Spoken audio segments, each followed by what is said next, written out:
रस प्यायला ये म्हणलं माय. तर तुम्ही म्हणसाला तर हा विषय काय नेमका, तर चला तर मी तुम्हाला सांगतो. तर विषय असा झाला होता की पजाची मोटर जळाली. मग पजा म्हणला आपल्याला तिचा रोटर घेऊन पंढरपूरला जायला लागते. मग काय गाडी रोटर टाकला आणि निघालो पंढरपूरला. त्यात उन्हाळा चालू असल्यामुळे उन्हाळा तडा काय हलका नव्हता, म्हणून टोपी वगैरे घालून गेलो. पण प्रज्वल काय गाडी दामाना चालवत आणि टोपी काय माझ्या डोक्यावर थांबना. मग शेवटी टोपी धरून बसण्याशिवाय काय पर्याय नव्हता. मग टोपी धरून बसलो आणि आलो पंढरपूरमध्ये. पंढरपूरमध्ये आल्याला गेलो मिस्त्री गाड्याने दिला रोटर नेट कराय. तर मिस्त्री म्हणला याचं सामान आणलं लागतंय. मग सामानही पावती घेतली आणि मी प्रज्वल गेलो पंढरपूरमध्ये सामान आणायला. तर सामान आणायला गेल्यानंतर ह्या दादांच्या दुकानामध्ये आम्हाला वेगवेगळ्या देशातील अशा नोटा बघायला भेटल्या, जे की बघून आम्हाला खूपच बरे वाटलं. कारण की अशा नोटा फक्त आम्ही मोबाईलवरच बघितल्या होत्या, सत्यात नाही. त्या नोटा बघून झाल्यानंतर जे सामान आणायला आपल्याला सांगितलं होतं, मग ते सामान घेतलं आणि आलो मिस्त्री पैसे आल्यानंतर इके आणि रुत्या कुठेतरी लग्नाला गेली होती. मग लग्नावरून डायरेक्ट आपल्याकडे झाली होती. मग हे आलेले बघितल्या प्रज्वलनं चांगला बोलले खूप असा डॉयलॉग मारायचा चालू केला. डॉयलॉग मारून झालेल्या दुर्बिणीने कुठं काय शोध लावत होता काय माहिती. त्यात रुत्या म्हणला इथं बसण्यापेक्षा चला मला डीमार्ट न जाऊन येऊया. डीमार्ट मध्ये गेल्यानंतर ह्या अवलादी काय बसशी गेलं की इकडंच उचक तिकडच उचक चालूच केलेलं आहे.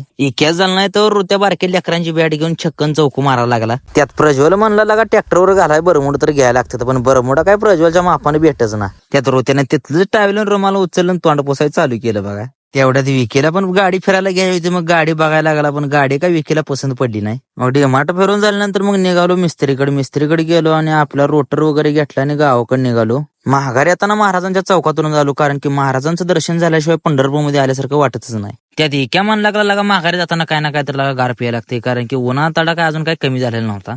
त्यात ओजेवाडीकडून दामाजी कारखान्याकडे जाताना अर्धा किलोमीटर अंतर असणार हे रसपानगृह आपल्या मामाचं होतं. तर इथे तुम्हाला स्वच्छ व ताजा असा उसा रस भेटून जाईल व सर्व प्रकारच्या कोल्ड्रिंक्स वगैरे तुम्हाला इथे भेटून जातील. आणि इथला रस प्यायल्यानंतर पजा आणि इक्याने एक डायलॉग मारला, रस प्यायला ये म्हणलं माय. तर या उन्हाळ्यात इथून जाताना या रसपानगृहाला नक्की भेट द्या. आणि असेच नवीन मिनी ब्लॉग बघण्यासाठी आपल्या पेजला फॉलो करायला विसरू नका. भेटूया नेक्स्ट व्हिडिओमध्ये.